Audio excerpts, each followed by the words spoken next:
Hi there, and good evening to you, and good morning wherever you are in the world. And welcome to another Fireside Chat. Eimear Burke here, interviewing a member of the Order of Bards, Ovates and Druids. So just let me know that you're here. Hi, Ellie from Kent. Lovely to see you. So type in your names and let me know where you're from.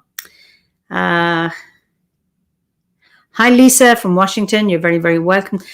Hi, Cavell, I hope, and from Newfoundland. Lovely. And Dean from Bedfordshire. Stephanie from Utah. It's lovely to see the familiar names. Hi, Gunter from the Swiss mountains. That's wonderful.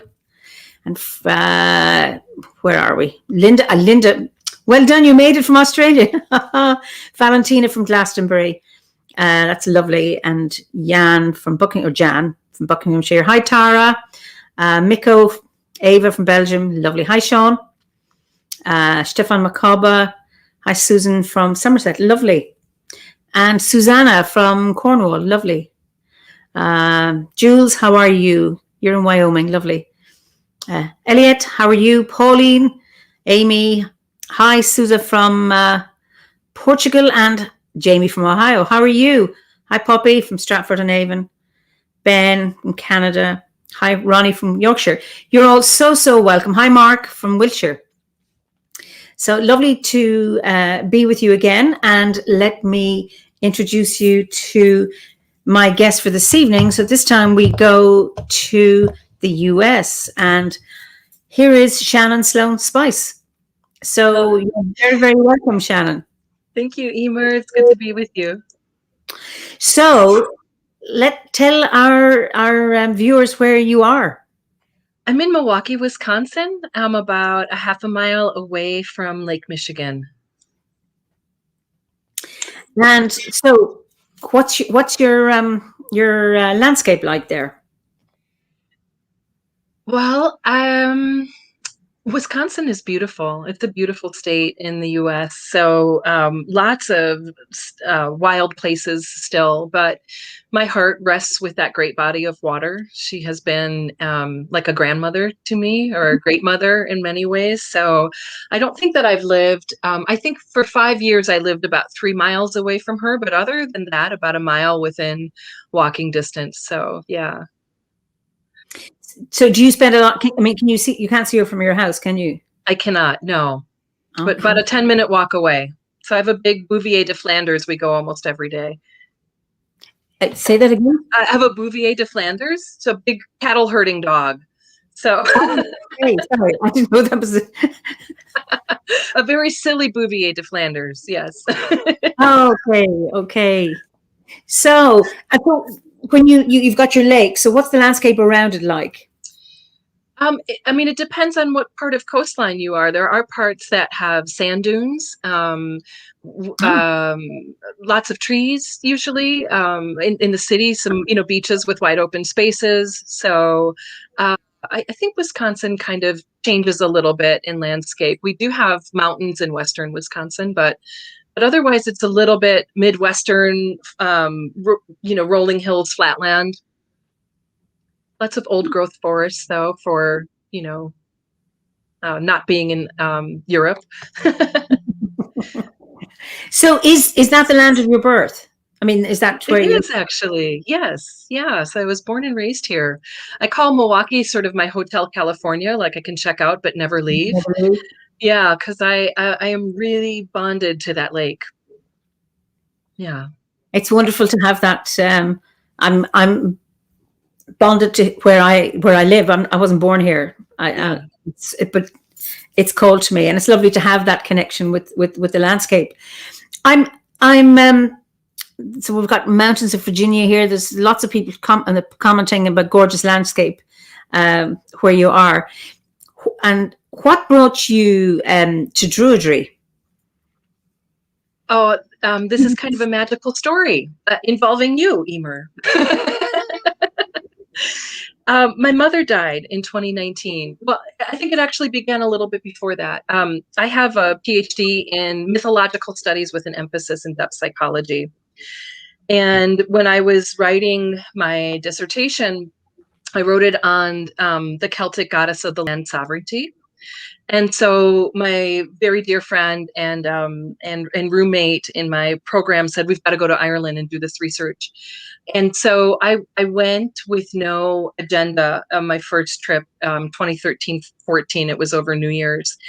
And part of that trip was we took a detour with another friend from our program to Wales. She was doing her dissertation on shamanism.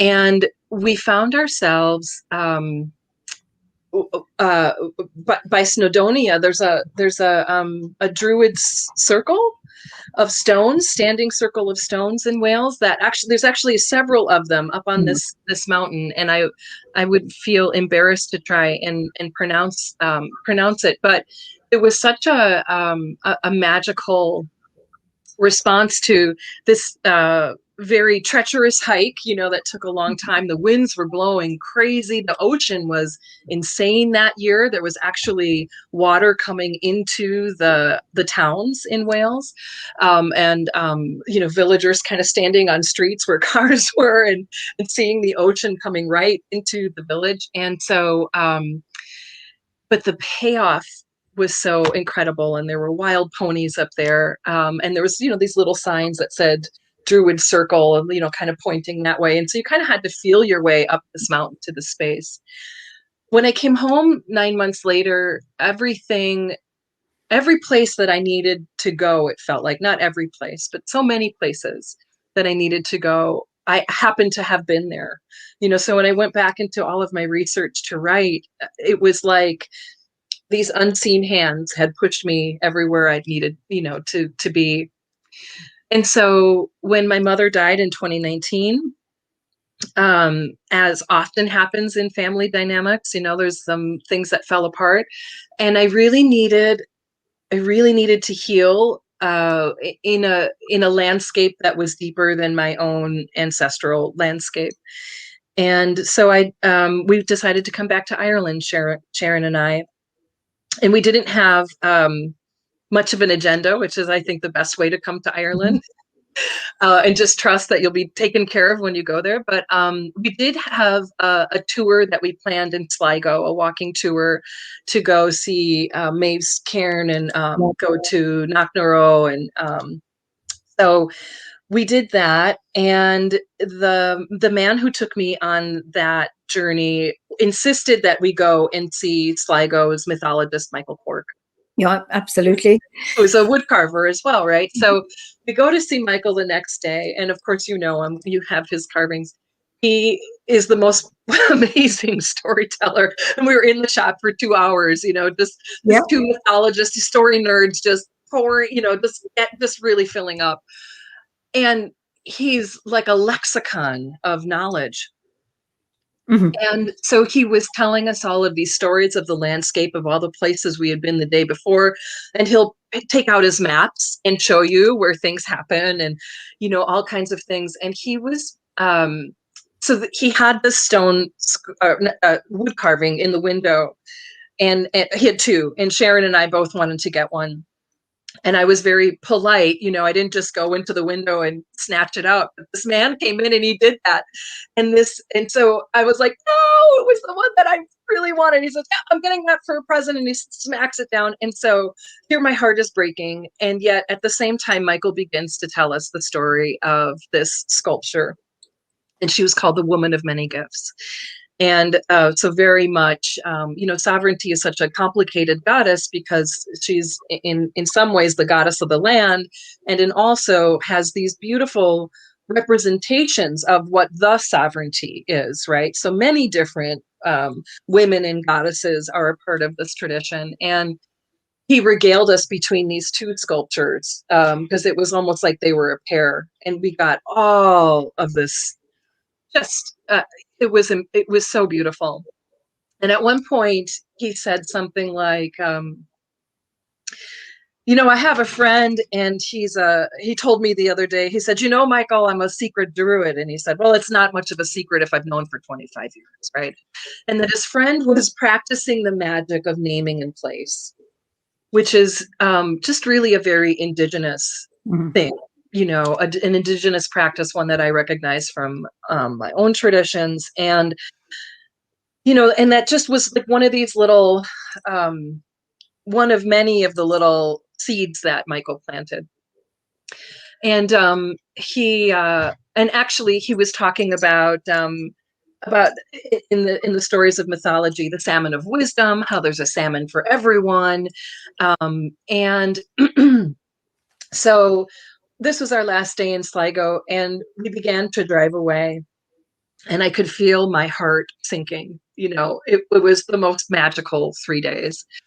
And Sharon kind of looks over at me and she says, what's going on? your heart's broken, isn't it? And I said, oh yes, and all we knew was that the next place we were headed to was Kilkenny. And we had a timeshare there for a week. And of course, again, I hadn't done any research. And she said, well, what are we going to do in Kilkenny? And I said, oh no, what are we going to do? She said, you better fix it. So we arrived that night, and I go to sit down at my computer, and I'm trying to think of what we're going to do. And I just type in Druids in Ireland, and your grove came up. The college came up right away, Kilkenny. And I was like, oh my gosh. And I start reading your profile and seeing your picture and knowing that you were a storyteller. And I've got to get in touch with her. I'm here, and I know that I have to go and see Eimear. And so I, emailed you at like 10 at night. Eimear, I'm here. I don't know why, but I have to come and see you. I don't even remember what I said. My mother just died, grasping for these straws. And you responded a couple of days later. And I was so excited. I was dancing around in the cottage, and you said, come to story time. And so we came and met you at story time, and out at a pub, and had such a beautiful evening. And then we came to your house next day for tea, and we had another beautiful afternoon. And we were standing in your garden at the end of it. And I remember asking you, how did you come to Druidry? And you said, Druidry came to me.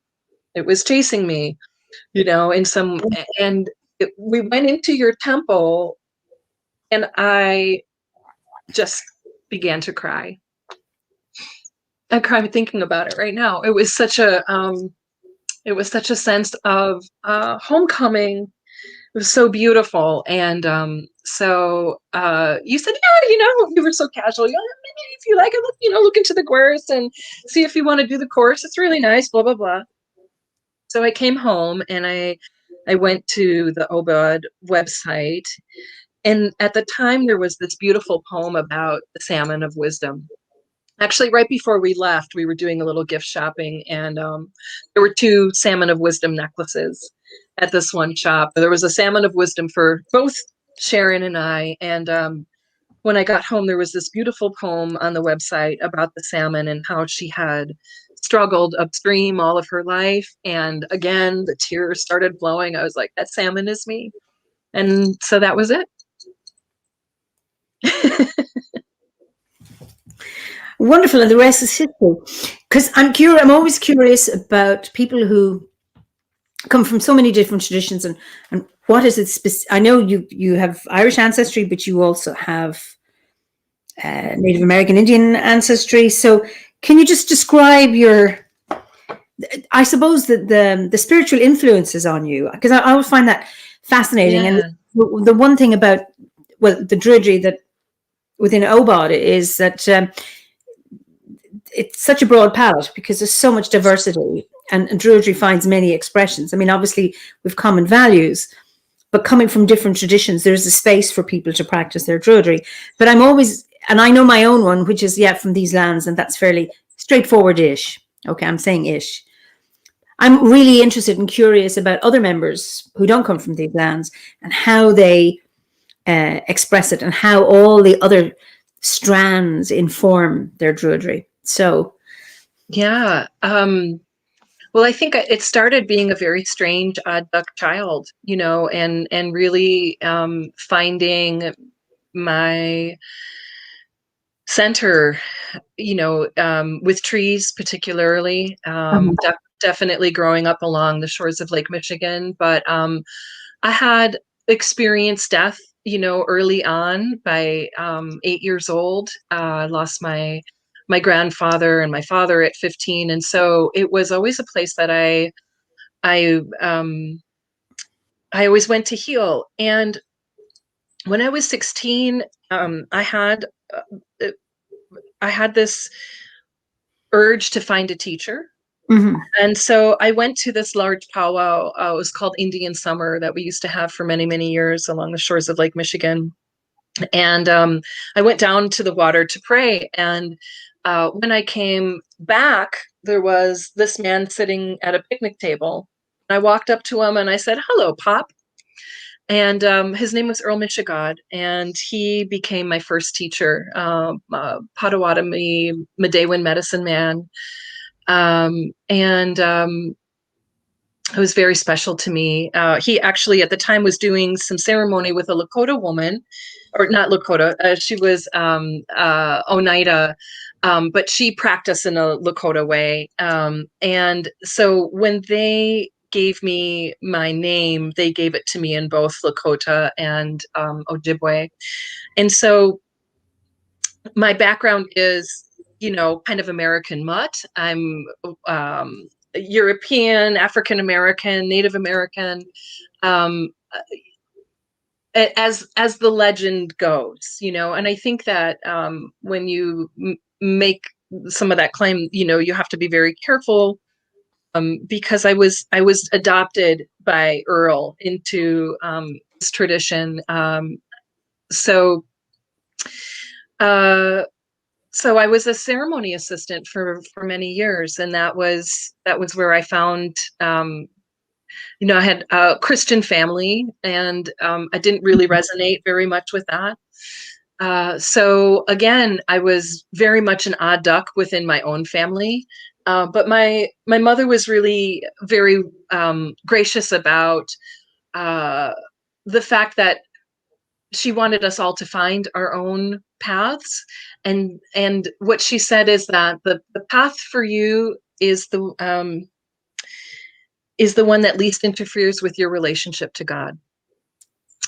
And so that really had been, nature for me. And then I went to Peru and did some shamanistic retreats. I have a really close ceremonial circle that I, am with. And so in many ways, I just be very careful and respectful about the fact that I don't have enough native blood to claim ancestry that I know of. And I know that DNA tests are very difficult measuring that as well. So I claim my lineage through my adopted lineage. There are stories, as there are in many families, of having native lineage, but I don't want to claim that without having a tribal enrollment number.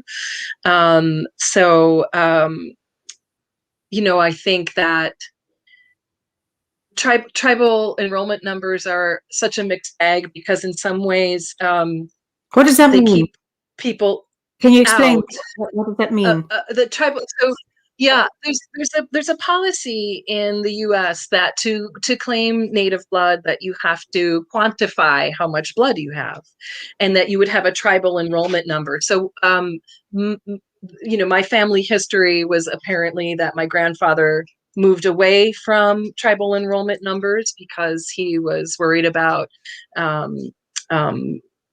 what was happening in Europe during the Second World War, and that he just bought a piece of land and decided to live quietly with the land and in those traditions. So we don't ever know really, what the truth is. That is the family legend.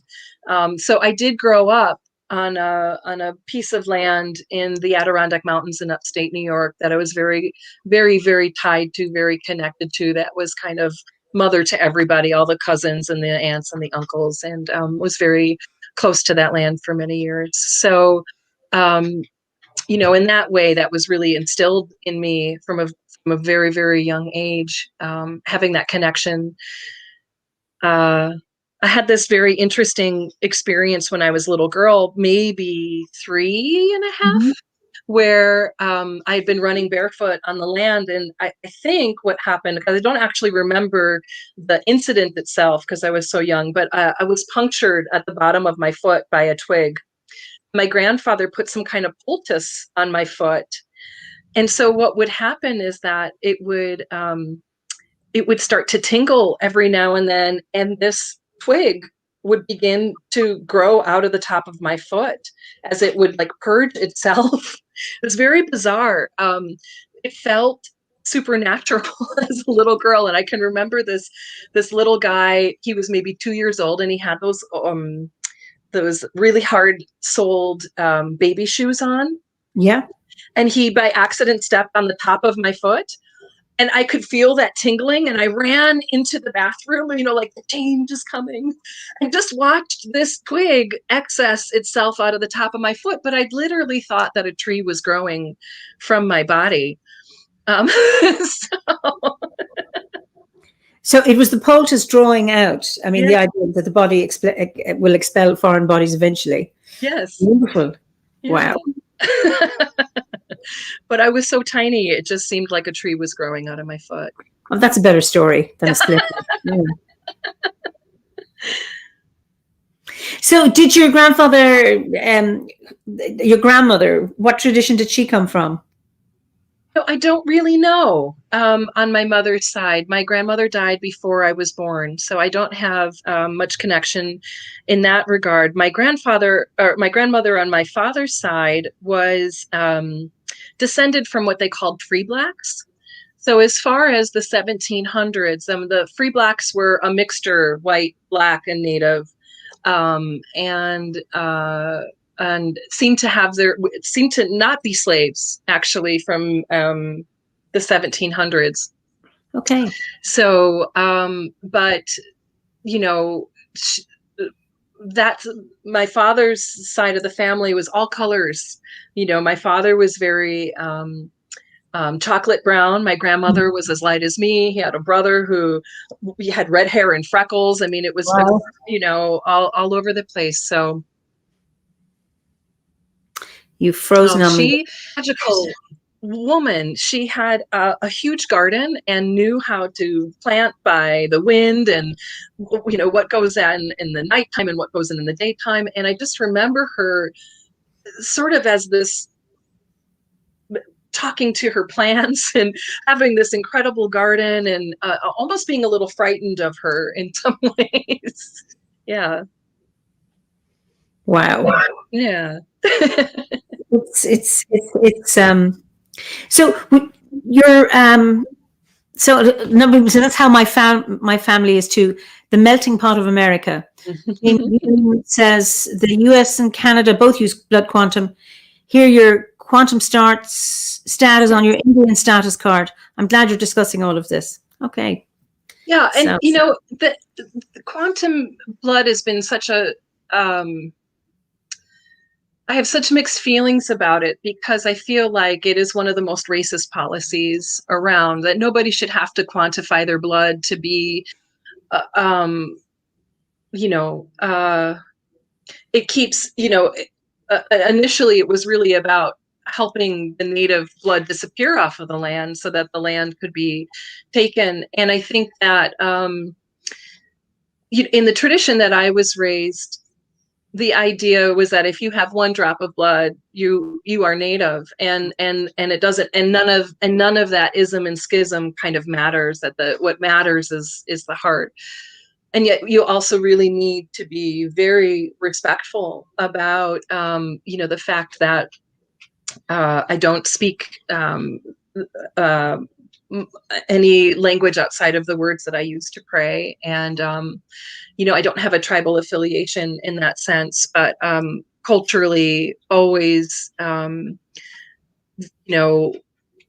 to walk in a good way and wanted to have a teacher, and it was the tradition of my heart. Having said that, I think what that there's a heartache too about not being a part of the club, right, in a sense, and one of the things that I think is so tragic is that I just think so much mental illness has to do with us not being connected to the land, not understanding that everybody is indigenous to this world in some way or another, and there are so many lost souls in America that could really use a lineage that grounds them, and we just don't have that. People are so oftentimes very disconnected. So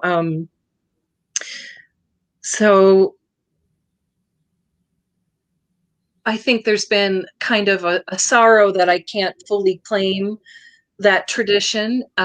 But what I love about Druidry is that I don't have to prove anything, and that that I wouldn't step on any toes or offend anybody with my well-intentioned. Right? I mean, we have to understand that sometimes our well-intentioned ways of moving through the world can be harmful for other people, right? And so here I have a sense of safety that I'm not offending anybody in a way, by being a part of this tradition. It's just been very welcoming and grounding. Absolutely. One thing for me about my own Druidry is because people say, well, people who are not Druids, well, is it all made up? And how can, what do the ancient Druids say and do? And of course, they didn't write anything down.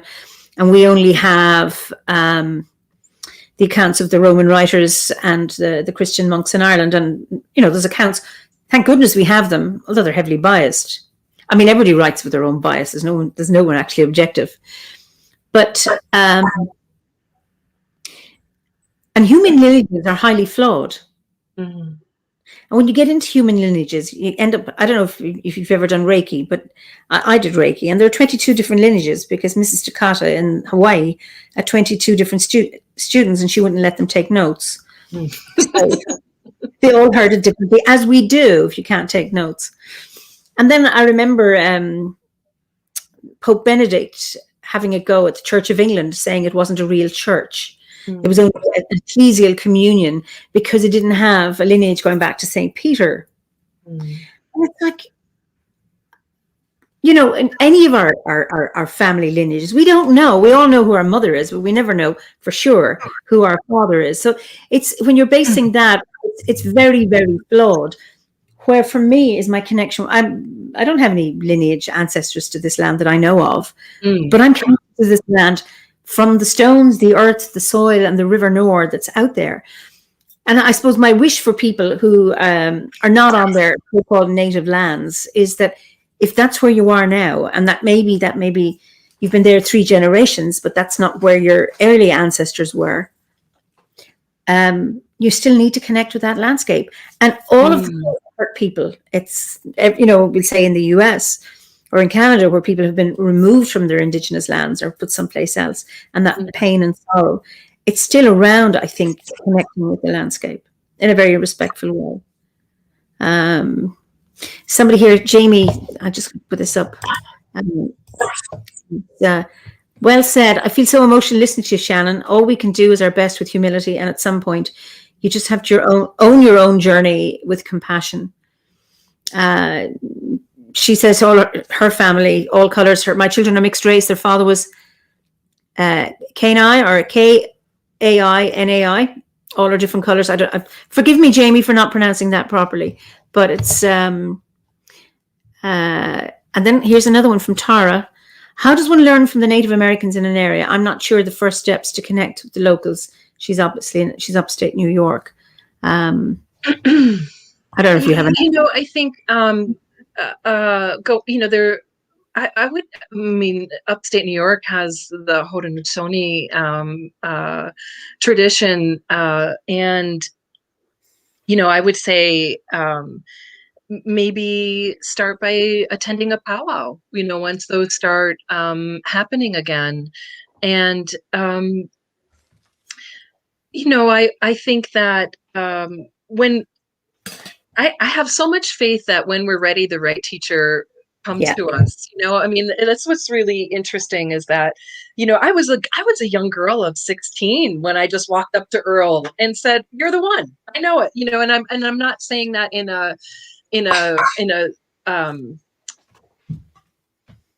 there was a call, like I knew I had to be in that place. There's something in my young body that was getting me there, like, and it's been, he's been a surrogate father to me all of these years. And it was the same when I went, when I go to Ireland. I mean, I feel like Ireland in many ways has claimed me because it's where I have done so much healing. And, this last time when I went, I also had this sense of like, of trusting. And I think just looking at the signs and listening deeply, I listened deeply to Michael Quirk and allowed those little seeds to kind of percolate and just impulsively followed the clues like little breadcrumbs straight to Eimear.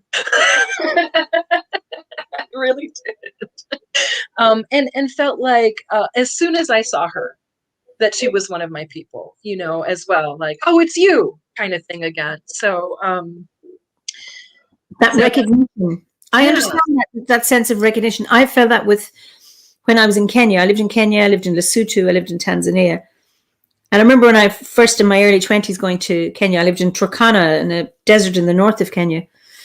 And connecting with women there who didn't have English, and my Turkana was very, very basic.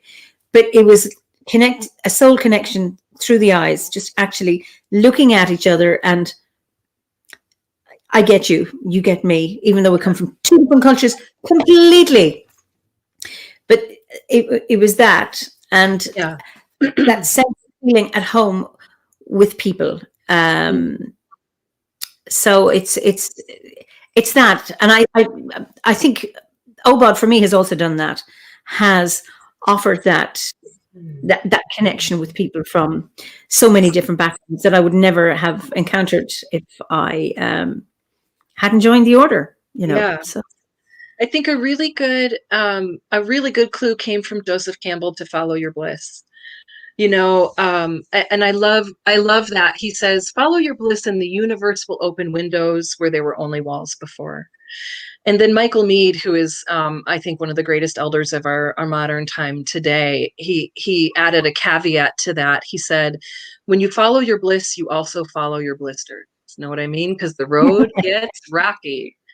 Sometimes the obstacle is in the way, and sometimes the obstacle is the way. So you have to, I can't go that way, right? And it shows you the way to go. And I think that when, for me, stories are my bliss. And so I was literally tumbling from storyteller to storyteller in Ireland. But when you follow that and you are in your joy, more of that joy is drawn to you that continues to fill you up. And, so it was kind of like a step from Michael Quirk to Eimear Burke to OBOD, that it just was, so when I started opening the Guercian, it was all about myths and creativity and connection to the land. It was like, oh, really? So it's really delightful, joyful. Wonderful. Do you remember, I don't know if that was your first spiritual experience, but maybe the next one after that, spiritual experience that you've had that you remember, a profound one. Can you remember? I mean, they happen all the time, really. But I think when my grandfather died when I was 8, I was so heartbroken, and yet at the same time I had the sense that he was right here. When I walked to school every morning, he walked with me, and I tell my friends, "Don't sit in my chair, my grandpa's there," and he became like my imaginary friend until I just had this sense that it was okay, that he was okay. And gradually a little bit he kind of faded out, but that also started, I mean, I was 8. And so I began to dialogue with the other world at that time, and try and make sense of things. So I think, that definitely made me a very odd child, very sometimes awkward in social situations and way more comfortable in the trees. I mean, I was always riding my bike to the park to a big oak or something, where I could be alone. And I was always, interested in rocks and crystals and tree language and, anything magical was my jam. I just felt like there was more to the world than meets the eye. So, no, I think that's what's so beautiful about going through those processes. Well, no, we're taught to fear death. We're taught to think of it as a bad thing. And yet, even when my father died and I started dreaming of him, it was just as if we were having conversations that continued on past. A relationship continued to grow and deepen as if he had been here. And so, death is such a beautiful teacher. Well, I think we really forget that from the moment we're born, we're walking with her, and she is the great bringer of compassion and empathy, and she shows us that our body doesn't just go through these cycles, but our psyches go through these seasonal cycles and spiral journeys, and again and again and again, sometimes spiraling inward, sometimes spiraling outward, both at the same time. And so I think that made me kind of an odd duck, a weird sister. Yeah. You'll have lots of people watching you or listening who say, that I was odd like that too. So there's a lot of odd ducks. Yeah. Linda is in, I think Linda, she's from Australia, but I think she might be in New Zealand at the moment. I so get that your grandfather was right next to you, and then when the time was right, not so close. Do you think they stayed close for us to help us through the transition time of losing them? Yes. And also, I think that, we're embodied and we're spirit. And I think if we just look at this from our own sense of going through somebody else's death, that we experience trauma in our body when that happens, and maybe some of you have had that experience where, I mean, I know sometimes when I do yoga, or when I did yoga, even after my mom died recently, that I realized that I'd been kind of hovering up here for a long time in anticipatory grief and all of those things. But then it's like you can kind of feel little bits, like there are these strands that connect you to the body. And so I know in my own body trauma journey that it takes time to unwind. If you read the Tibetan Book of the Dead, they talk about that there is actually a stage of leaving there's stages of leaving the body, that the spirit does stay close for a while. I think has to go through, on the other side, many of the same things that we go through with that separation of physical connection.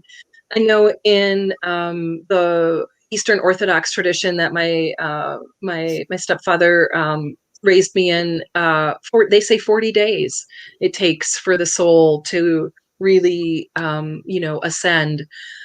So I think it's a both and kind of thing.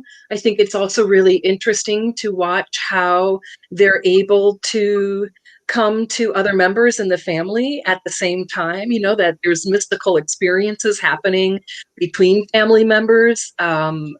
So it's quite beautiful. I say always look to those first, I guess, depending on what culture you come from, those, if it's 4 days, 40 days, always look to those days. Keep in ceremony and ritual and prayer. It helps to move through it. in a good way. Mhm. When my mother died, I was at the funeral home, staging her body, singing her songs, blessing her. I was there at her transition.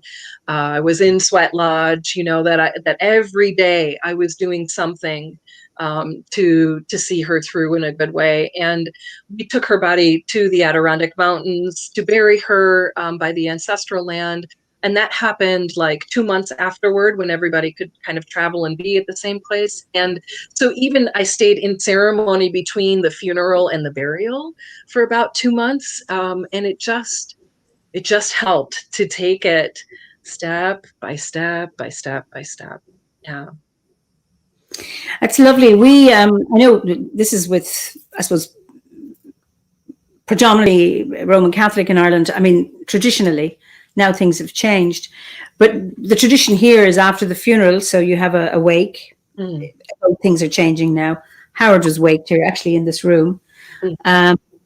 But then we had our own Druidic ceremony. But generally, for Irish Catholics, is that you have a wake, and then there's the funeral, and then a month later there's another ceremony called the Month's Mind. So it's that, and people gather. Not everybody came to the funeral the first time, but you're talking about close friends and family come for the Month's Mind. And that's that reminder again. Okay, it's not necessarily 40 days, maybe 30 days, but yeah. So, and then Linda just to come back, because she was asking about this. Yes, I had the body trauma when my mother died, and then more recently my son. I found the sophrology course with Philip has helped me to be fully in my body. Beautiful. That's absolutely beautiful. Okay, so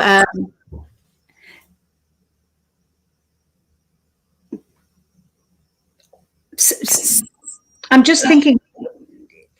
So there's a question I often ask people, when has Druidry supported you? But I imagine, in terms of your mother's passing, it wasn't your Druidry. It was what was there beforehand? I would say like something happened to me on top of that hill at the Druid Circle in Wales. There was something really just profoundly beautiful. And I was there with two women. There was something about the triad, and being in those stone circles together. And somewhere in my lineage on my father's side, there's a story of a Druid that came from Ireland named Catherine, in the genealogy somewhere. And I was very lucky that I had sort of a goddess mother, I would call her, that is a Druid that sat on my dissertation committee and is Welsh, and was able to help me move through what I was writing on sovereignty. So in a way, I've always had it there, but it really seemed like it was it's time to come home now after she died. And it really supported me in the sense that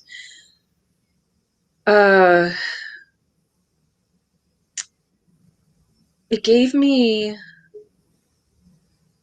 freedom and permission to be myself. After your mother dies, you're a totally different kind of human being in a way. You're a different kind of woman, you're a different kind of mother. And it really just encouraged me to not be defined by what anybody else thought of me, but to be my own sovereign self, to really claim my own sovereignty, and say, this is my path and who I am. And of course, I had lived with many of the myths very intimately for years before that. And I've been a mythology professor for 5 years. So they were stories that I carried, I think, because I've always, and before that I was an actor. So stories have always been, I think, a place, especially on stage, you kind of get this lowering of the veils of the worlds between the art world and the character and yourself. And And so that can be a very kind of mystical experience as well, when you sort of surrender to the character or the story, full body, full heart. So it wasn't a leap for me. It just really was a coming home. It really was you saying, check this out, maybe. See what you think. Well, you're very welcome. So, as a mythologist and a storyteller, a creative being, when have you experienced Imas or Awan?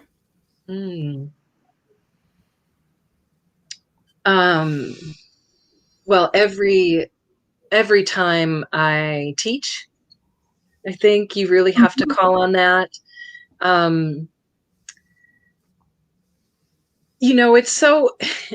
It's so funny because I think this kind of goes along with this too. When I told my family I wanted to be an actor, it was like hands in the air, right? Oh my God, how are you going to make a living doing that? Right. This whole like, here I am, like one of these things is not like the other. And everybody's like, no, you must conform. You must do this. Right. And so when I went from acting into my bachelor's degree, I went for writing and philosophy. I was a professional actor. I wanted to know if I was a storyteller. Was I just an actor, or did I have anything to say myself? So I went into this writing degree, and I love philosophy, and then that kind of moved into this MA and PhD in mythological studies and Jungian psychology.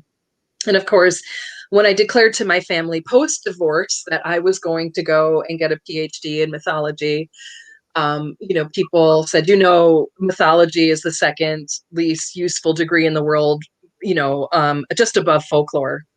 Oh, now, what are you going to do with that? Right. And so I had to declare myself over and over again that this was my calling, that this was my path, and that I was following that blueprint in my heart. And that came with some cost, to be honest, which is hard. But I'll tell you, teaching mythology from a depth psychological point of view during a pandemic, I feel is my answer to, well, what are you going to do with that? Because I've had students, kick drug addictions, heal terrible wounds, move through deaths and these huge transformations of life, divorces, whatever it is, and hold their own power in space. And I think that is like, that's my answer. That's what I'm going to do with it. Who knew that I would be teaching in a pandemic? But it's, I'll get sometimes these midnight messages from students. Oh, Dr. S, everything turned around. I've gone on this journey of discovery. You planted these seeds. I feel so strong. And that is A1 Imbus working all the time. Not through me. I've also seen this happen very often directing spring musicals that I think are wonderful ritual traditions for children to go through the experience of having to produce a play. But it's wonderful when I have students who hit a wall. I can't do it. I don't know what's happening. My life is falling apart. They'll be in my office crying. And I'll say, hang in there, work through it. And you see this journey happen where they completely lose all of their inhibition and come into a sense of self. And that feels like medicine just working through you and tending to spirit. And I've had, I directed, it was wonderful. I directed The Little Prince after my mother died, and that was her favorite story. And wow, was that, I found out I was going to be directing it right after she'd been hospitalized with congestive heart failure, and we had like a 4-month time frame.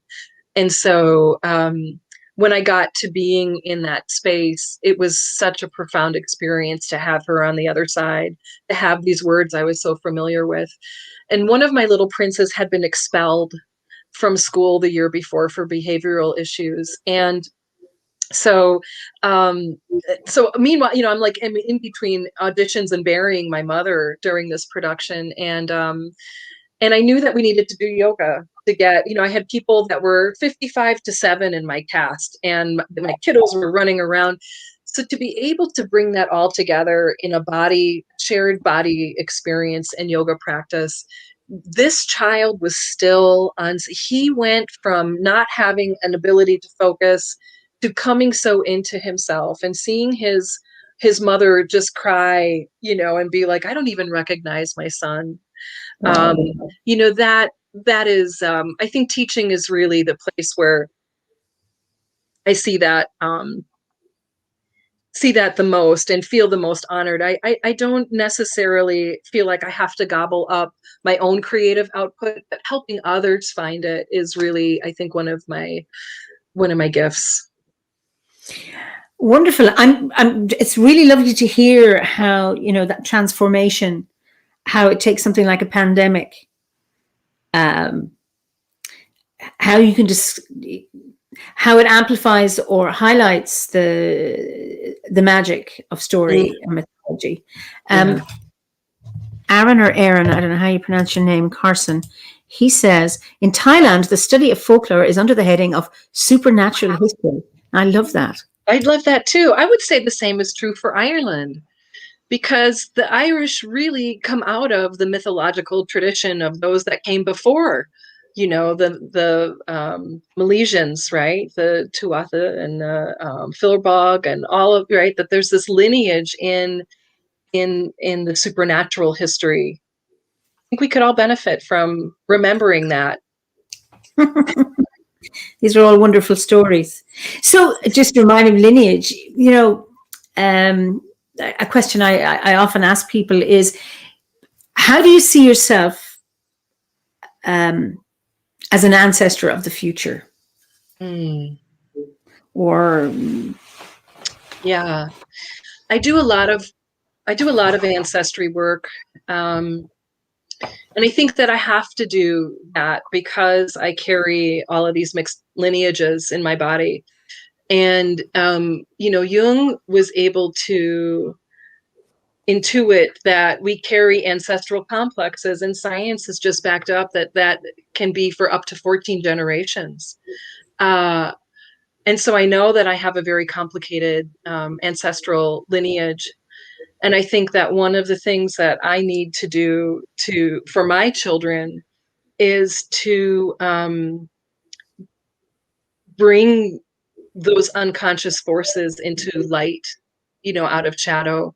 And that's really difficult work.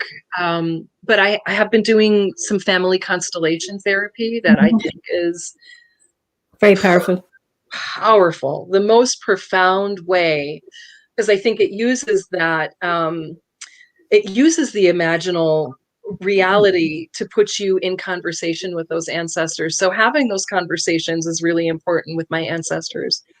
But also in terms of becoming an ancestor, I really link all of that to my work with water protecting and with water itself, because, wow, water water is the ultimate religion in many ways. She is the ancestor, the oldest living ancestor of us all. And I just find that so beautiful that the water in our bodies was in the bodies of our ancestors, was in the bodies of the dinosaurs, that it cycles through and through and through. And so the best way that I can be an ancestor of the future is to protect the water. Yeah. And of course, you're an activist, and I just tell our viewers about your involvement in Standing Rock. Yeah.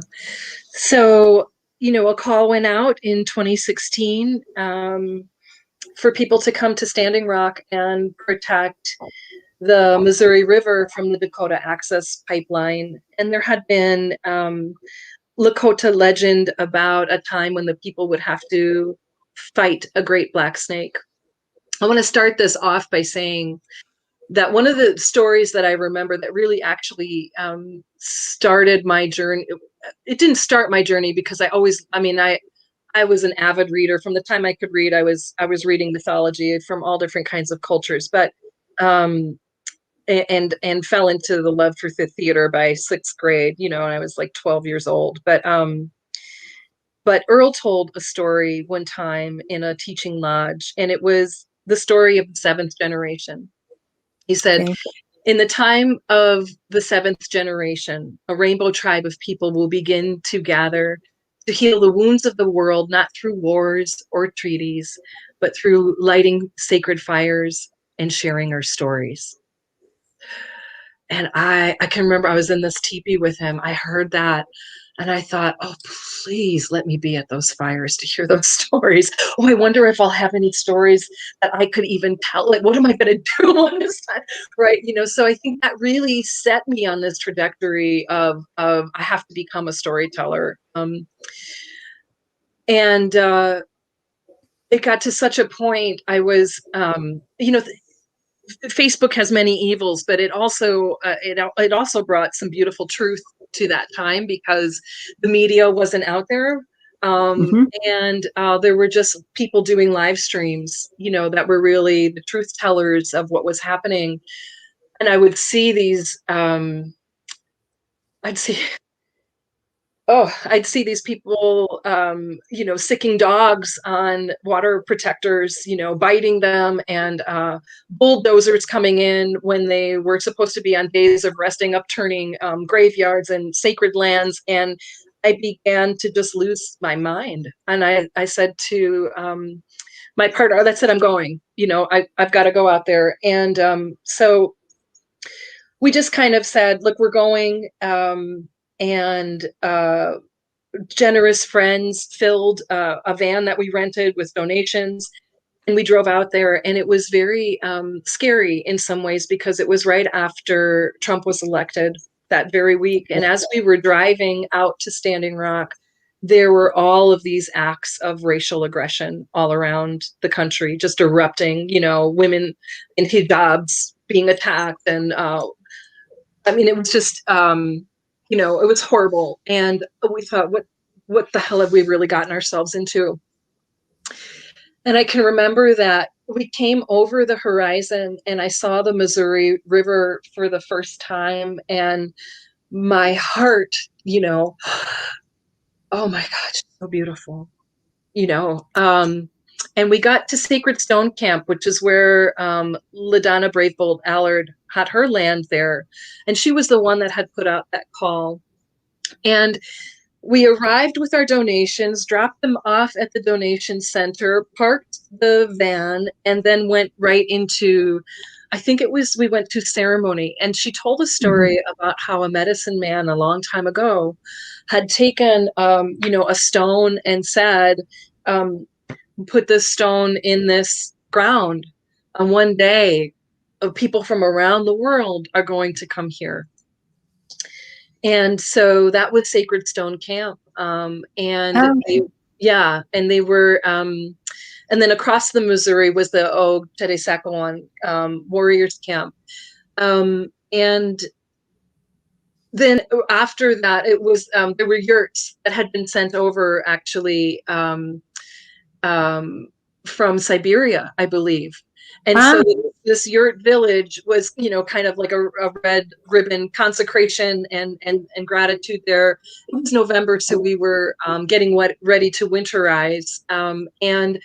And then it was like I went into the kitchen to serve. Somebody said, would you help serve dinner? Yes, I'll help serve dinner. And you do all of it. And then it was like, hey, can you do this? Yes, we can. And can Jim, can you help build this schoolhouse? Yes, we can. And you walk past, oh, hey, you guys, can you come help and raise this yurt? Well, yes, we can. And it was this wonderful feeling of, yes, we can. Yes, we can. Yeah, you help. Yes, we can answer that call. I think that intrinsically we want to be of use and service. And so it was so beautiful. And Standing Rock in many ways was one of the safest places I have been. Now we were, standing against militarized police in some cases. But the energy, that community and sustainability, and that this very matriarchal way of everybody's needs are met was so beautiful. You know, the next day, there was a large donation center, but what was so beautiful was that the clothes and the things that we had brought the day before, we saw people wearing them the next day. You know, Yeah. there was an immediate sense. It's not like when you send off a donation or whatever. There was this immediate gratification of being in service to the water. And I remember there was this woman there, and she was she was blind or legally blind, and her job, everybody was useful, right? Her job was to stir this large cauldron of water every morning and to make coffee for the people going out onto actions. And so and that was a fire that was like one of those eternal fires. It had been lit and it hadn't stopped. And because I'm a storyteller, you know, I started asking people, why'd you come? Why'd you come? Who brought you to Standing Rock? You know, I just had to hear all these stories. And it was kind of then that I realized, with these sacred fires being lit and meeting people from all around the world, I mean, it was incredible. Not only the largest gathering of indigenous tribes, but you know, people from Palestine and Belgium and Colombia. I mean, so many people. And it was this sense, oh my gosh, the sacred fires have been lit. The stories, it's time, you know, it's time. But anyway, she said something. So I said, we were in the kitchen, and we were, I think we were cutting potatoes or something like that. And I said, why did you come? She said, we all came here for the same reason. Because the water in our bodies told us we had to be here. And, you know, that's when I understood so much of who I am, so much of who we all are, that this water is the mother to everyone. Bumblebee, human, elephant, you know, she treats us equally in our need for her.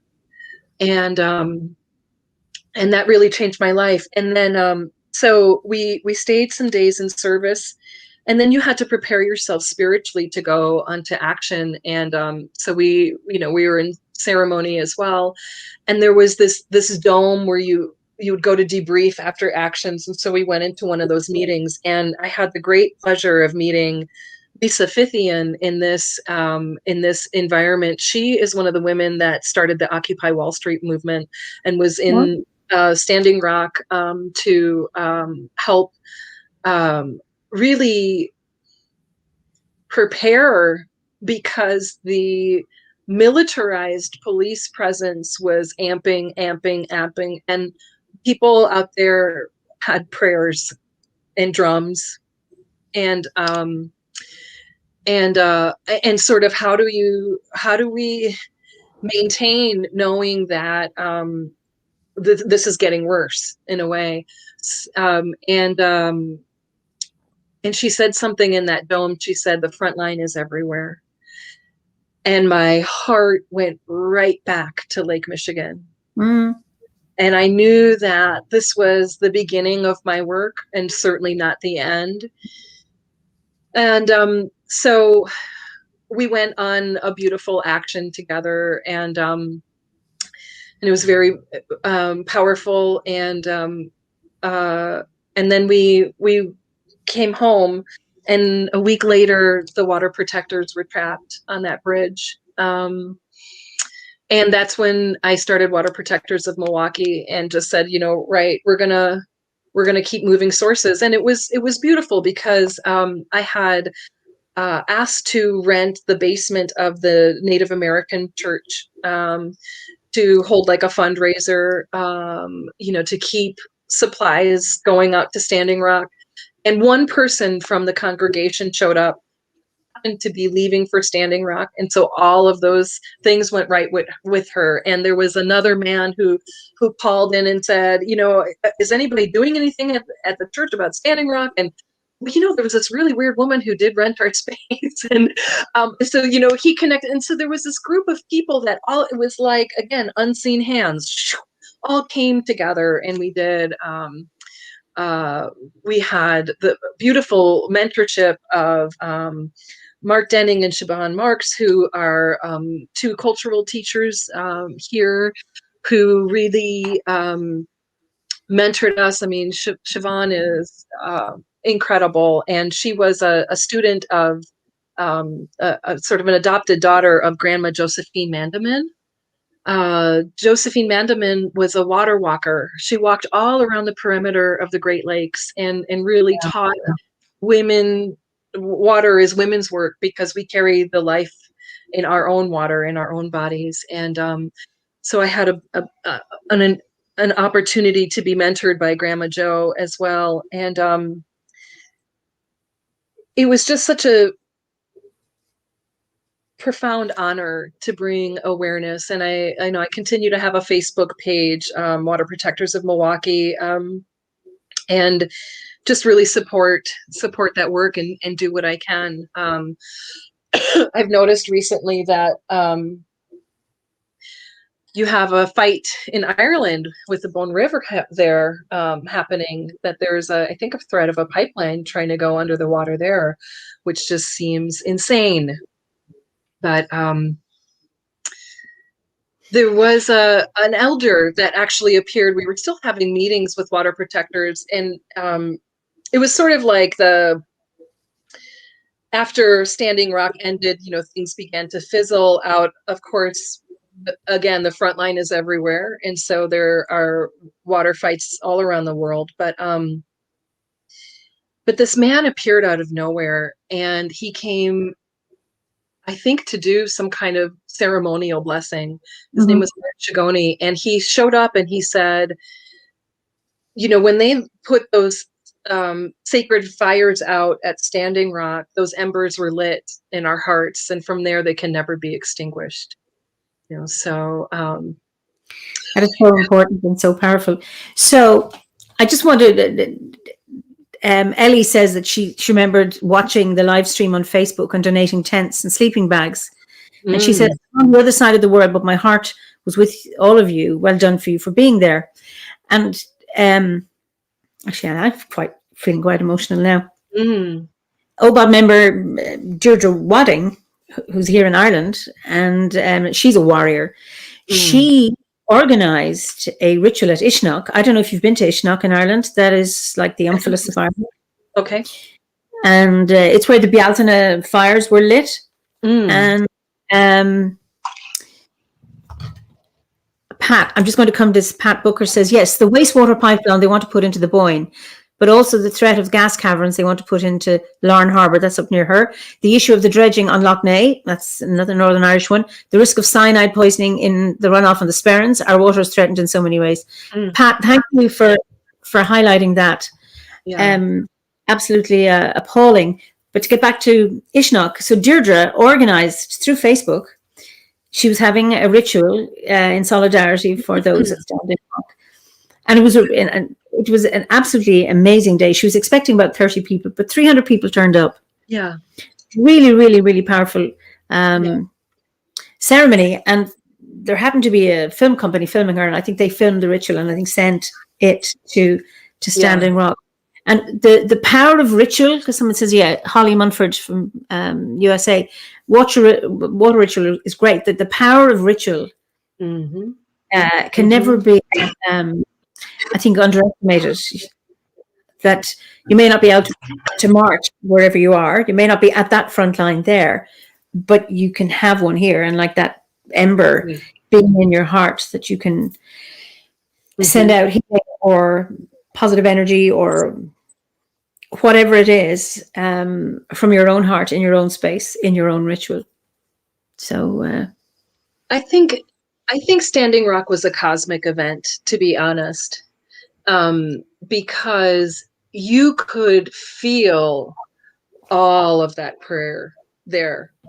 You could feel all of that global support. And even, when we started Water Protectors of Milwaukee, same thing, Eimear, you thought maybe 10 people would show up. all of a sudden you had 100 people marching, people wanted to help. People wanted to be a part of it, and they were a part of it. And I was very excited to see, that waterways in New Zealand and in India, rivers that were create the seed of creation of the people, were considered goddesses in some way, were beginning to be protected. And we're actually granted personhood and sovereignty. It's really the next step in what we need to accomplish. And I'm just blessing the work of Polly Higgins and all that she did to, bring a precedent of ecocide, to try some of these, big polluters and hold them accountable. Because the next thing we really need to do is to grant personhood to all waterways. It just doesn't line up to me. It is the seat of ignorance to mess with your water. And there's Line 5, trying to go under the Mississippi up in Minnesota, and Winona LaDuke is championing. I mean, it boggles the mind that we could even take the chance with the source of with source itself. I mean, water isn't just it's not a resource, it is source. So it is. I remember watching a video of the then CEO of Nestle. He had me gobsmacked, and he said, it's not a human right, water. It is a resource to be exploited, and that we're all not working hard enough. Well, and of course, Nestle, as they're, getting ready to lay pipe in the Missouri, was there scooping up gallons of water. I mean, it's atrocious behavior. It's egregious, and we do need to make a shift toward sustainability long ago. So I hope that we will. And to go back to that comment about ritual, you can take a glass of water, and you can talk into it, and you can pour it into the earth, and that is, water finds its way. I think it's like, one drop of water is connected to the whole macro. So yes. Because sometimes we can maybe feel we're too small, or fall into a place of powerlessness or helplessness. But what is it Anita Roddick said? This to she who she built the body shop, that business. She said, if you think you're too small to make a difference, you've never been in bed with a mosquito. Yeah, right.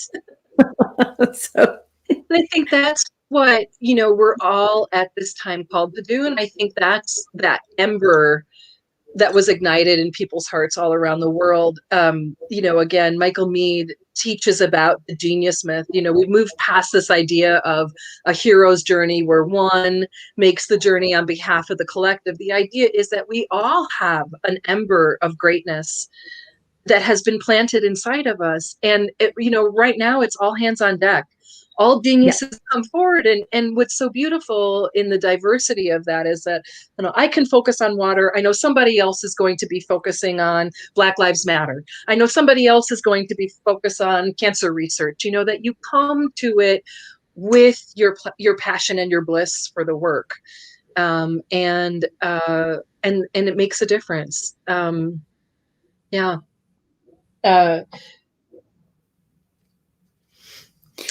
What would you say? It's really quite profound and beautiful.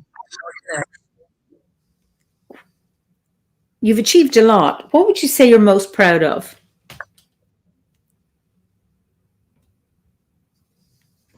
My children, of course. I am just in awe of their resiliency, especially right now in pandemic time. I am the proud mother of a trans son who came out when he was in middle school. And, I have a beautiful daughter just getting ready to graduate high school. For myself personally, because I can't really claim their achievement as my own. They're their own people, you know, but I think that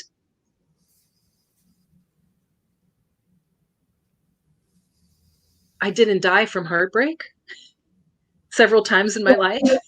You know, that, you know, I found a way to, I think, kind of find my way from mud to lotus, you know, through some pretty severe processes of, you know, divorce, death, and a lot of naysaying about, you know, who do you think you are, storyteller, that you should be happy, that you should have a job that you enjoy going to, right? That there was all this naysayer energy. I think any of us that survive the overculture, which I think is there to destroy us and tear us down, you know, we get a pass. You know? So I think, you know, not becoming a cruel person, when I look at the cruelty that I, you know, survived in some instances, you know, and also I think more recently, and especially doing this ancestral and shadow work, having the courage to do that work and having the courage to face my monster, with love and compassion, and to be able to ask forgiveness, for instance, from my children for not knowing that I was, you know, I think I very easily project Earth Mother for many people without also understanding that Earth Mother and Death Mother are the same. And then I definitely have Death Mother there too, right? And so, you know, that you know, my persona may be Earth Mother, but I am also Death Mother, and certainly have had those experiences where my own shadow has come forward in a way that I wasn't even conscious of, especially in parenting. And to be able, you know, to have to be able to face my children and say, oh, I'm sorry, I wasn't aware, and now I'm trying to do better by you. That it takes tremendous amount of courage. I think facing that and being able to acknowledge your wrongdoing to your children and to apologize, I think is hugely freeing, not only for yourself, but also for them. I think it's really important. You know, Charlie, I feel like I've had to chase a ghost after, you know, my mom left a lot of secrets and lies behind. And I feel like I've been chasing ghosts since she died. And Charlie said to me one day after we had a really tough discussion. Charlie's my son. Okay. He said to me, Mommy, I'm so glad I didn't have to chase ghosts, that you're willing to talk to me, you know. And I thought, oh my gosh, how many of us do that? How many of us are not having those really deeply authentic conversations that we need to have? I mean, it's like we're almost conditioned into superficiality. So to be able to, I mean, we just had this last night where we just had a family talking circle to really get stuff off of our chest. Trying to move out of triangulation in communication is a huge investment, you know. So I think just continuing to show up to do the work is my greatest accomplishment, you know. And the thing about doing the work is that it's not like you do the work. I was talking with a really good friend of mine last night. You do the work and you don't stop doing the work. More work shows up to do. And it's like once you have that pinprick, it becomes a tidal wave, you know. So just moving through all of those waves and holding firm and staying grounded and being compassionate with myself and forgiving with myself. Yeah. Do you have many regrets? Of course. 100,000 regrets. And also no regrets at all. You know, it's one of those both and things. I think when you begin to walk in this way, you know, I go back to Michael Meade, you're able to bless the bliss and blisters. No, I can see the places where the obstacle, for me, the obstacle is the way. Unfortunately, I've always taken the hard road. And so rather than bemoaning that, though, I choose to bless it. And I know that, I have a saying that everything is in perfect order, even when it's chaotic in my life. And I wouldn't have, I don't know if it's such a strange thing. Are we fated or are we free? There's points of our lives where I think that we're in palm reading. I found out that the lines in your hand can actually change, that we actually can change our fate, and it's written right there, which is really very interesting. But there's also places where I think that we're destined. And I think if you're not doing any kind of ancestral work, that you were bound to repeat the patterns of your ancestors. And that is really kind of a mind-blowing thing, that maybe I wasn't walking my own road, but I was walking in the exact same footsteps, Yeah. I wonder this sense of that we repeat the pathways of our ancestors until, in our own lives, we repeat patterns until we realize, actually, this pattern isn't working. We need to change it. Yeah. And I wondered, do we repeat those patterns until we actually turn around and look back at our ancestors and look at what needs to be done? I believe ancestral work is where it's at. Yeah. And that is really painful work, because you have to look to, the pain of ancestry, but also the guilt of ancestry, and, the good stuff and the bad stuff. And we all have it, no matter what our lineage is. Yeah. Both of it is there, rather than I come from an only victimized lineage, and poor me, I'm Irish, I come from a colonial background, I've really, really suffered, blah, blah, blah, blah, blah. But, there's a colonialist in all of us. There's a terrorist in all of us. Yeah. There's an oppressor in all of us. And that sneaks out every now and again when you're not watching. That's right. And I we often see people playing the victim card all the time, or too much of it, rather than actually, look, we've all been victims in one way or another, but we are also, can also be an oppressor as well. And once we can recognize it, I think there's a lot of work that's done by having done that recognition. Accountability is really powerful and painful. Healing is painful. Yes. Let's just call it what it is. It's painful work. And I think that's why people avoid it, to be honest. Because, like I said, you open up that can of worms and wow, but, at some point too, I started to realize, and this was kind of liberating, that, some of the anxiety that I've been plagued with all of my life was almost like the ancestors weighing down on me. And in this family constellation work, especially turning to the unseen, unheard women in my ancestral lines. Wow. And to be able to say, I see you. I didn't know you're there. I know you're there now. I can't care. I honor your story, but I can't live your story.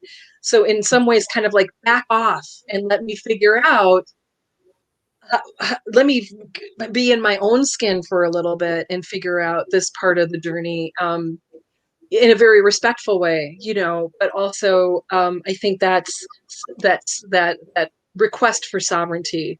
Let me have, let me find my way with right relationship as best as I can, without the weight of your unlived dreams.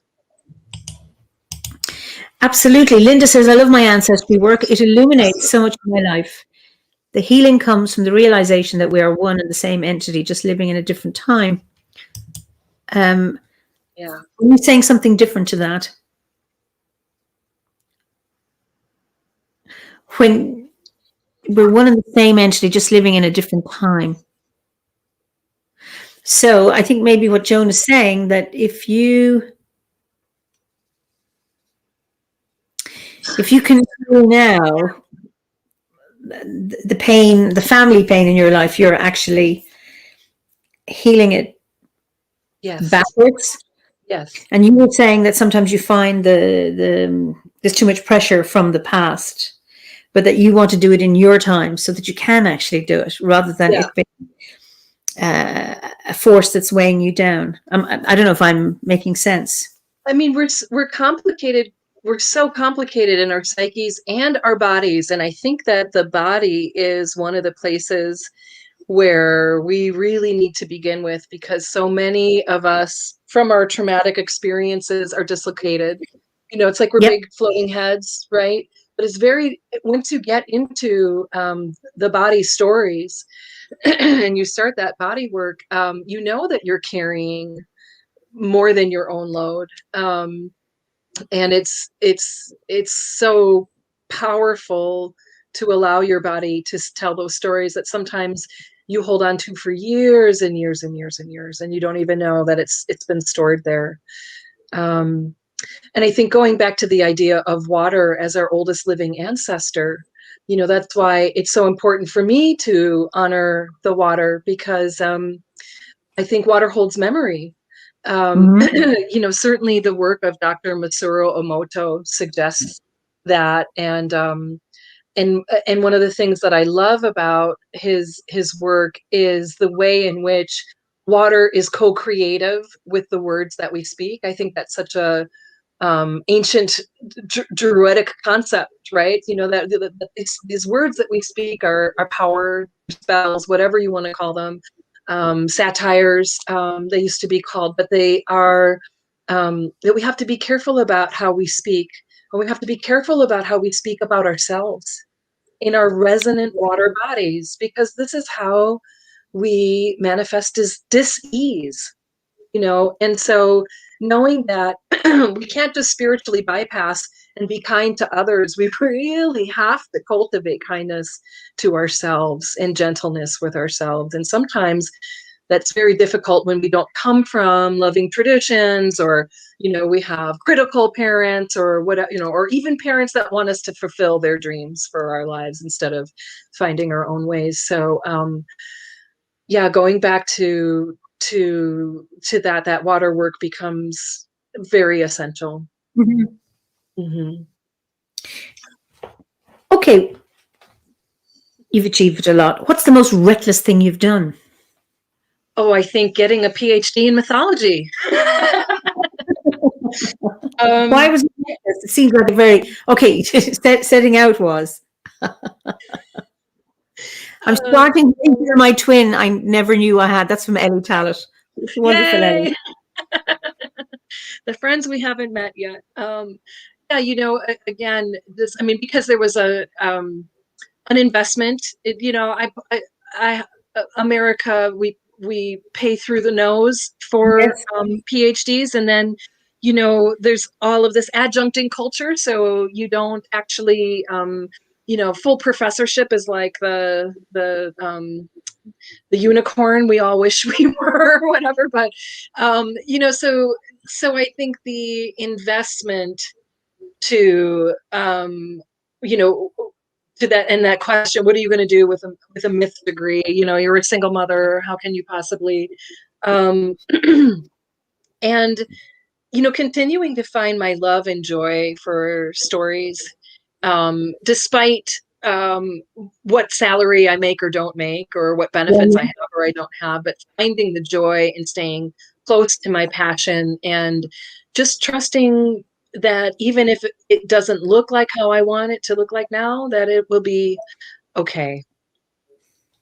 Certainly made, you know, had some more reckless behavior maybe as a young person, you know, but I think as an adult, as a mother, that was the reckless one. Yeah. And what are you most grateful for?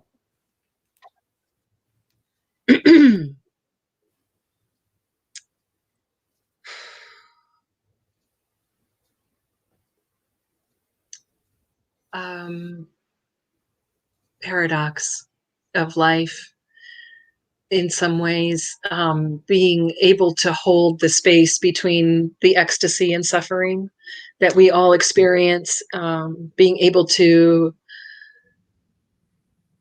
witness and hold space for others going through those transitions. Of course, my children, my partner, my friends. But I think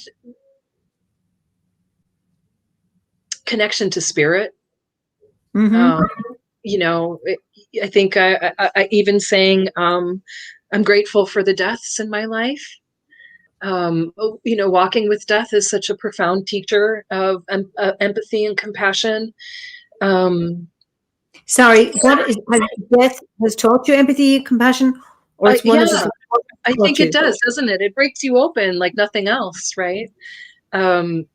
So, in many ways, I think one of the greatest gifts my mother gave me was her death. So much became, fell away that needed to fall away and has Yeah. also emerged. And so I think just cultivating this mythopsychological lens that helps me move through it with grace.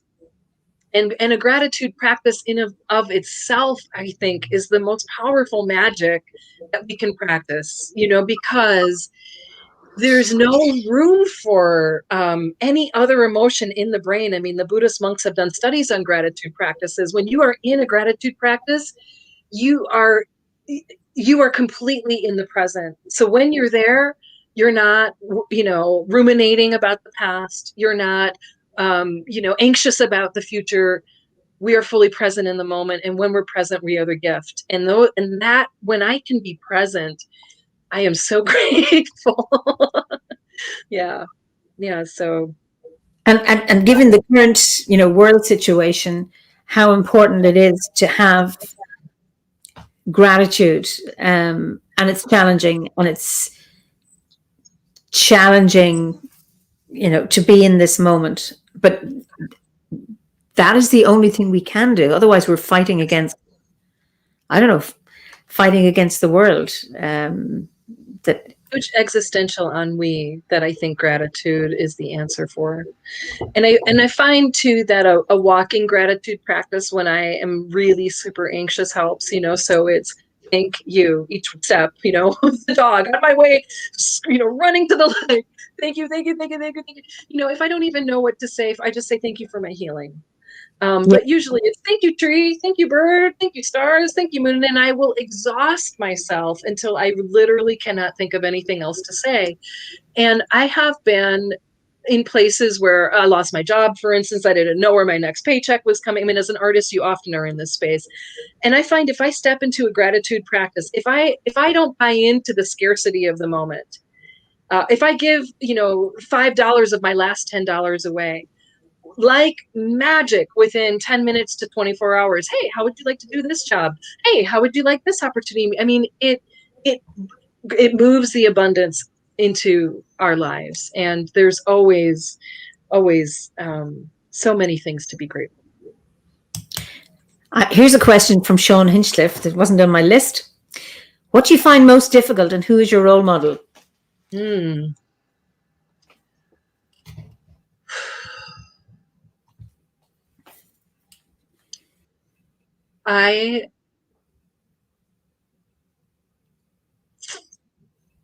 Well, it's a tough one because the things that you have the most difficulty with, sometimes they're part of your own shadow.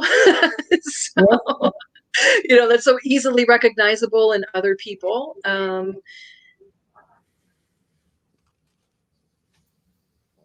I've had so many hardships.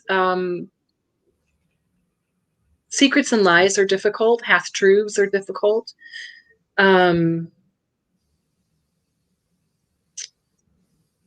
I think just really any isms and schisms. I'm sick of misogyny. I'm sick of ecocide. I'm sick of racism.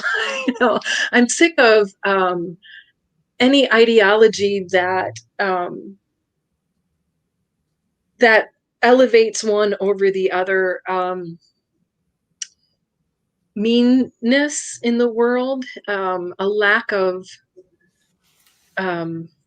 manners.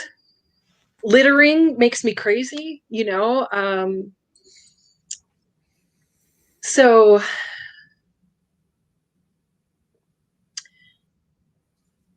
all of those are kind of external things. For myself, the most difficult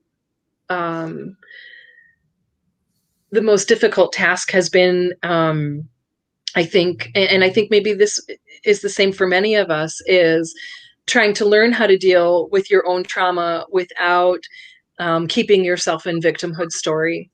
That is a challenge, because you do really have to hold the depths of your grief. And you really do have to give that voice. It's so much a part of your healing. But you just don't want to, again, call more in by your story being broken, your story being only about brokenness, and so I think healing the narrative is really powerful. And as far as role models, I have so many role models. Are these personal role models, or like characters in the world? Well, it could be an influential person from history, a person in your life you admire, somebody in your family, or it could be beyond that, I imagine. Well, my son is one of my heroes. He came out as a trans kid when he was 11, and yeah, I mean that was incredible.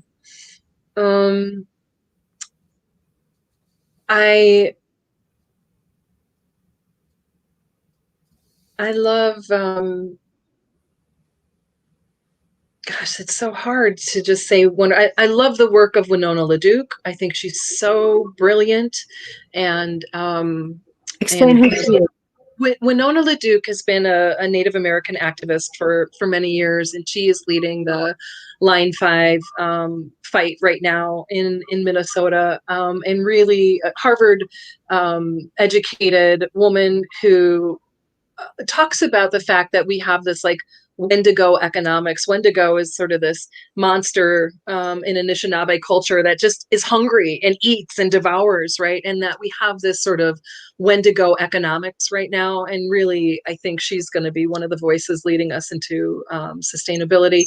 Then Donna Shiva, wow, she took on Monsanto, kicked them out of India, powerful. So many wonderful, strong women. I'm trying to think of. I have so many wonderful friends, that I am so impressed with their courage and resiliency. I have a very dear friend who's just gone through and, still is battling a sarcoma diagnosis, and has been able to teach in such a beautiful way how community can come together around that, how healing is, how connected between the ones that you love. So in his own healing journey, others along praying for him are also healing in our lives. That there's this beautiful interconnectedness that has shown me so much courage and community, and how to look at something like that and to say, what are you here to teach me? What do I need to know? How do I move forward in a good way? To have that kind of dialogue, and instead of being fear-based, being based in love. It's just been so profound and powerful. I'm really inspired and blessed. Yeah. Just to come back to you, the work you've done yourself, and not staying stuck in your victimhood. And I think that is so important, that so many of us have experienced pain to a greater or lesser extent. And I know in my work as a psychologist, I like to take a strengths-based approach, that when you look to, if we look only to the deficits and the pain, the sorrow, and it's not about ignoring them, it's engaging with them and feeling the pain and the loss. But it's not from that story that you will find strength. It's about your own strength. You will find resilience, There's always some, even if it's the thinnest thread of resilience that you can build on, and it's from your strengths that you will grow. So no matter what terrible story somebody has, what is it that has them here? If you have children who only attend school twice a week, they come from a whatever difficult background. The question is not why are they not coming to school those 3 days? It's like, why are they coming on the 2 days? Let's find out there. There's something there. And it's to find that, and from building your own strengths, the smallest little things. I mean, when I see people, because my experience is Africa, and I worked when I first went to Africa, I was in Kenya in the early 80s, and they'd just come out of a famine. And I'm looking at the resources and the resilience of people, who have lost family members, lost their animals, lost so much. And that ability just to, what is it that keeps them going? Yeah. And, and I even look at my own resilience, how I've managed my own grief. And like I was saying to you earlier, I wouldn't be feeling this grief. This is the grief I pay is for the love I've had. When I've had so much, and the grief is the price I pay, and I'm glad to pay it because of what I've had. So it's that holding both that pain and joy at the same time. And I remember, in these last 6 years since Howard passed, that, or particularly when in the first few years, where I am feeling so much grief, but I could never say I was unhappy. Yeah. I was sad, but I was not unhappy. I could still think I have good friends. I have my kids, I have other family members. I have a spiritual practice. I have an order. I have so much going on. I have also this pain, and being able to hold those rather than poor me. Right. Which is a place you can go to when you're feeling very, very low. So I think we tend to look at ourselves as either or, right? But we're really both and. We're both and. Absolutely. Yeah. Yeah. And remembering that can be so helpful. I know when my mother died, I mean, I was so crushed, and yet I would have these, waves of grief followed by waves of gratitude. And I think that literally all of that gratitude pouring in, it sustains and elevates you. This is the work of alchemy.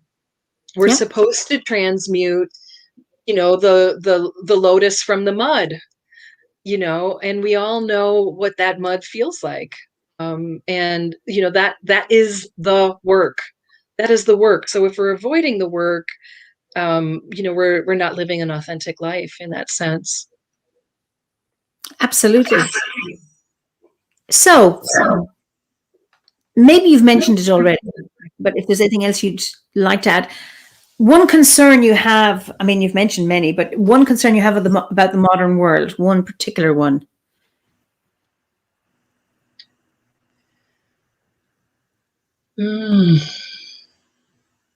Right now, I think as an educator, I have a concern that so many people are just traumatized by their education.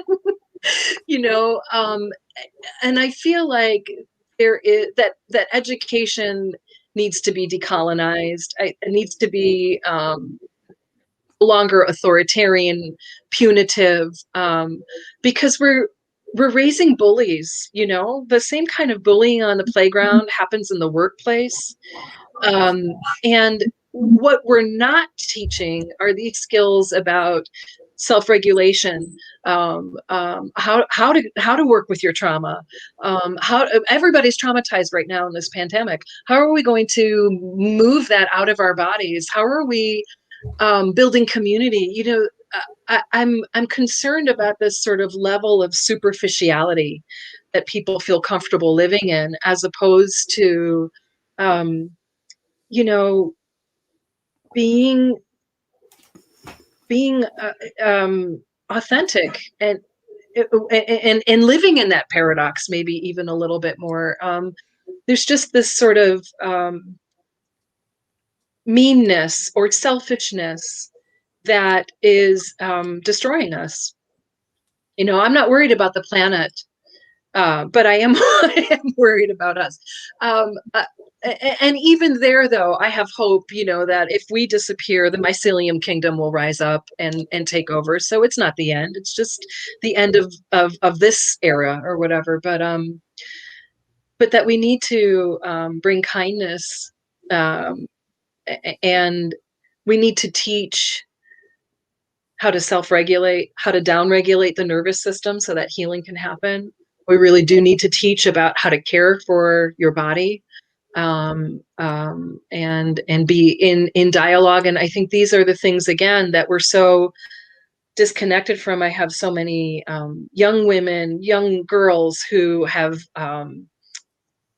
they can't see their own beauty. All they can see is the criticism, right? It's this kind of over-culturing messaging that we're not enough, we're not enough. It has to stop. And as educators, we're responsible for that. I see Aaron, I'm concerned about Instagram face. I mean, that is one thing that gets me is the level of self-reference. I make a statement about me and someone is offended by it, that somehow something about me offends them, that this is all about me and my inability to, like you say, self-regulate, that I'm wounded and I'm triggered by so many things. Well, and that triggering, can actually be ancestral complexes. I mean, this is why you have to do this kind of work. When you're triggered and you don't know why, you have to go and look at the shadow. You have to go and face whatever is in that unconscious. And I think that for the most part, there's a great majority of people living in unconsciousness. And so then, yes, then we move into these projections and we vilify the other without realizing, it's not about out there. It's really about what's going on in here. If we could calm the turning in our own psyches and hearts and souls and bodies, then we could really fix some things. And it doesn't take a lot. It's just like how we saw in the first lockdown, how the earth began to just repair herself so quickly. We just need a little time and space and saying, no, this is what we need to focus on. We're not in a place we're not an industrialist society anymore. What we really need to do is move into a sort of a sustainability as opposed to productivity, sustainability model. And that's the task right now. Absolutely. I think it's important to remember that we don't have to agree to be kind. And I think that's kindness is not a declaration of agreement. And disagreement is not a declaration of the opposite either. I think you're so right that there needs to be that space for different viewpoints, and not always assuming that the other is the enemy. Yeah. Okay, Ash Lynn, I got this is a big question. Do you think some of the ancestral stuff has to do with the politics that are going on right now? Either they're healed ancestors, but I've seen a lot of people hold on to ancestral things, and I'm wondering if it's like a pattern that's going on in their life that they're unconscious with. I would say a lot of these things are patterns. In fact, there's some really interesting research right now about, I just heard something on National Public Radio about honor culture versus dignity culture, and how this sort of Scots-Irish honor culture for men in particular can be very have a certain kind of in an honor culture versus a dignity culture, there's just more violence. I think what some of the research is saying, like in honor cultures, men over 75 are really at risk for death by suicide, for instance, because honor culture is based on sort of usefulness, whereas dignity culture would suggest that everybody has a place on the land. Right. Whereas honor culture, you got to kind of fight for it and defend it because nobody's going to help you.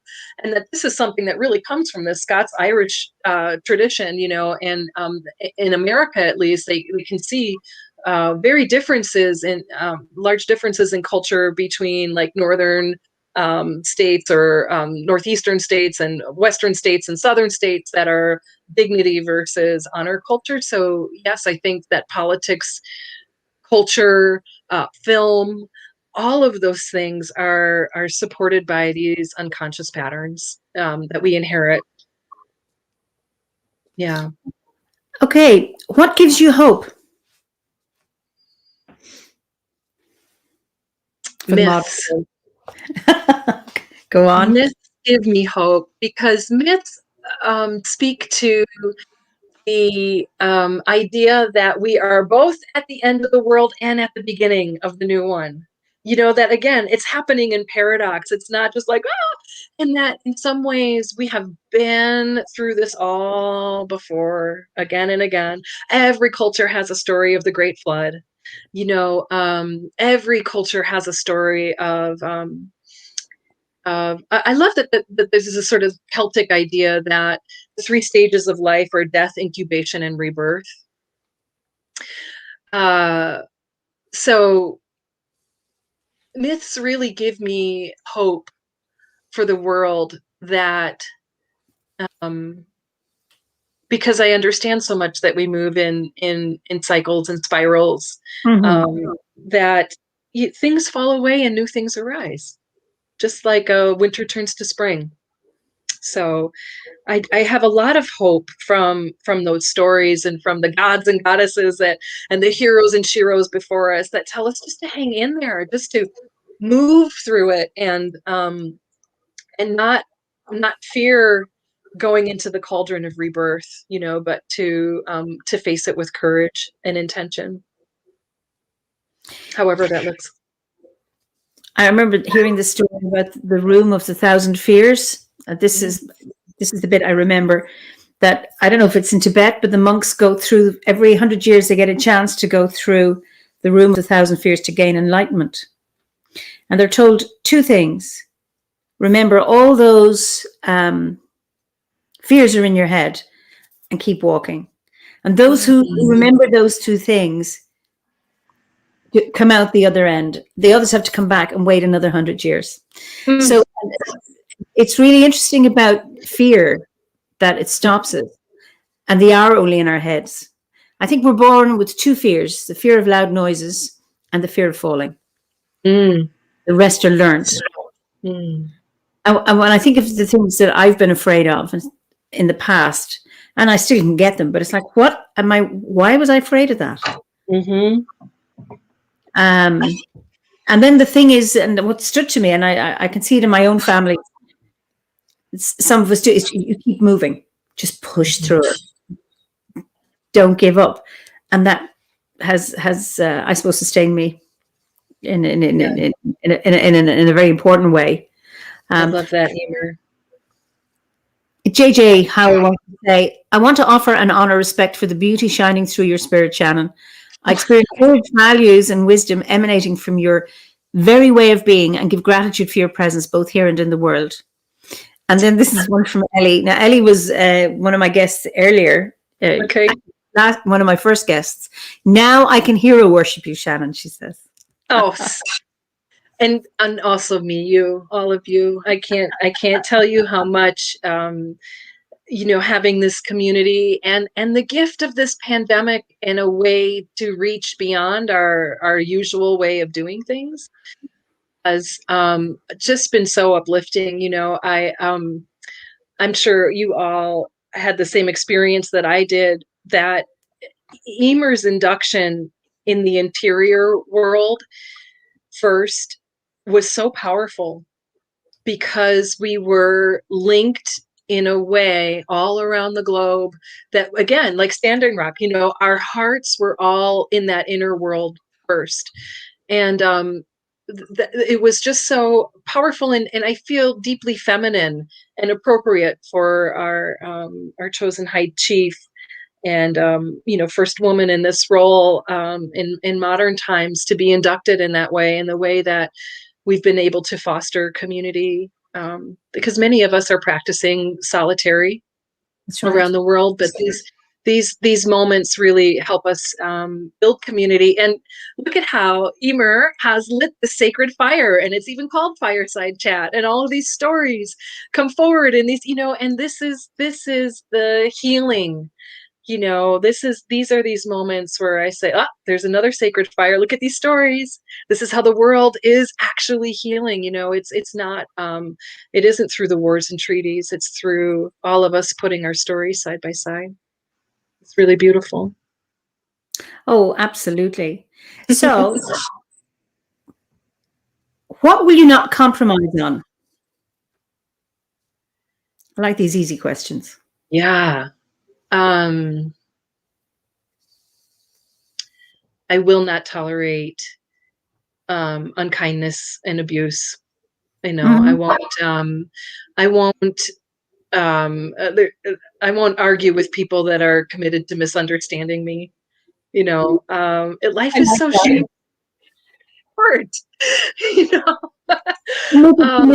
And as I get older, I just have less tolerance for engaging in those kinds of battles. I just really want to move forward in a good way and do my work. So yeah. There's a bumper sticker that I love, which is "Mean people suck," and I think that's really, I just don't tolerate, and people have a propensity towards meanness, and so I have a very strong mama bear quality. I'm not, like I said, I can project Earth Mother, but please don't call in Death Mother, right? Because she will come out and ride, and it'll be fierce and furious, and people, well, their heads will spin because I'll like just absolutely not cut it off. So there's a colic in all of us. Yes. It's that question between pacifism and activism, right? How much do you? Yeah, I see peacekeeping as a verb, as an action, as something that you participate in. It's not like a rest from action, but it is the action itself. So. Yeah. So I mean. Okay, so my final question, this is usually it's the last question I ask people, is what is your favorite festival of the Wheel of the Year?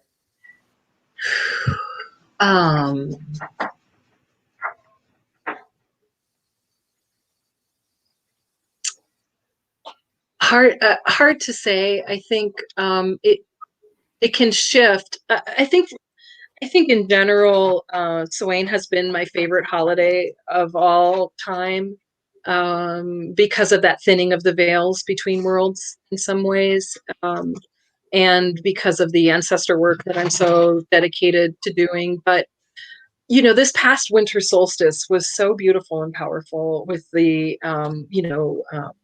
the great conjunction, and I love the idea of the return to light, from that terrible place of darkness. That one pinprick of light, baby step toward the light is so powerful and beautiful. And I know that there's there's good things in all of them, but I would say I'd say those darker ones mean a lot to me. Funny, because I think Samhain might be the favorite. Most of my guests have said Samhain is their favorite. I find it's the one I'm in now. Yeah, right. I kind of go, I love I love this one, and then once I'm in, it's like, yes, I remember, and how much I enjoy it, and the thing is, I can follow easily the Wheel of the Year because the seasons are kind of more or less, or the landscape is in keeping with the Wheel of the Year. What's it like where you are? At which one? At any of them. So right, now, or yeah. So it's so. Yeah, in October, November, we're just at the end of all of autumn, so it's often autumn is my favorite season. It's so beautiful, colorful. And it teaches me that there's a beauty in letting go. And I love that, that tree releases that leaf and you pick up that, you say, oh my, this is so beautiful. It's beautiful to let go. So, winter solstice, we're freezing cold. We're like polar vortex, freezing cold land of, we had snowbanks taller than me in February, Wow. which is so strange, but, so yeah, and February this year was when winter really came. Normally it'll come in November or December, but we had a month of winter all of February. We were pummeled and pummeled and pummeled. So not very much beginnings of spring then. We were really under snow. But now things are budding out, and the first flowers, daffodils are out. So it's the crocuses, the red robins are back. So Wonderful. We had Easter last weekend, and the first few days were lovely, absolutely beautiful. And then there was hail 2 days ago, hailstones. So and somebody says here, Sharon, it's trying to snow today. I don't know where you are, but anyway, I haven't, I won't be able to clear like my flower beds for a while. You just have to give those little insects and bees some time, because where we are, we've got like the fickle finger of weather fate. And so, yeah, we fluctuate. Yesterday it was almost 80 degrees. Today it's 50 and raining, so a 35-degree fluctuation or whatever. So, yeah. These are strange times. Shannon, it has been an absolute joy talking to you. And I know from the comments of our viewers, they've been really, really taken with you. So thank you so much. Thank you, Eimear. I had such a wonderful time connecting with you tonight. Coming all the way from Michigan to be here. I wouldn't have missed it for the world. Thank you. So I'm just going to ask you to stay where you are, and I'm just going to say goodbye to people. So, okay. So thank you all so much. And I'm going to read your comments. I'm sorry I didn't get to answer or comment on all of them because there were so many. And it's just lovely to